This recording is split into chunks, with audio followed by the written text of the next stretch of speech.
Item ಯಾವುದೇ ಇರಲಿ try ಮಾಡಿ ಆಚಿ ಚಿಕನ್ ಮಸಾಲಾ.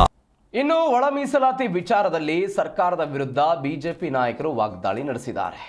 ಸರ್ಕಾರ ಒಳ ಮೀಸಲಾತಿ ವಿಚಾರದಲ್ಲಿ ಕಳ್ಳಾಟ ಆಡ್ತಿದೆ, ಕೋರ್ಟ್ಗೆ ಹೋಗಿ ತಡೀಲಿ ಎಂಬ ಉದ್ದೇಶ ಇದೆ.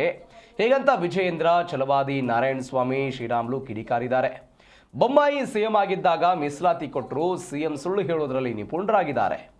ಒಳ ಮೀಸಲಾತಿ ಜಾರಿ ಮಾಡದಿದ್ರೆ ರಾಜ್ಯ ಸರ್ಕಾರ ಇರಲ್ಲ ಅಂತ ಮಾತು. ಹಿಂದುಳಿದ ವರ್ಗಗಳಿರ್ಬೋದು, ಪರಿಷ್ಠ ಜಾತಿ ಪರಿಷ್ಠ ಪಂಗಡಗಳಿರ್ಬೋದು, ಎಲ್ಲ ವರ್ಗದ ಜನರೇನಿದ್ದಾರೆ ಇವರಿಗೆ ನ್ಯಾಯ ಕೊಡುವಂತ ಕೆಲಸ ಮಾಡಬೇಕು, ಆ ಹುದ್ದೆಗಳ ಭರ್ತಿ ಮಾಡುವಂತ ಕೆಲಸ ಮಾಡಬೇಕು. ಅದನ್ನು ಬಿಟ್ಟು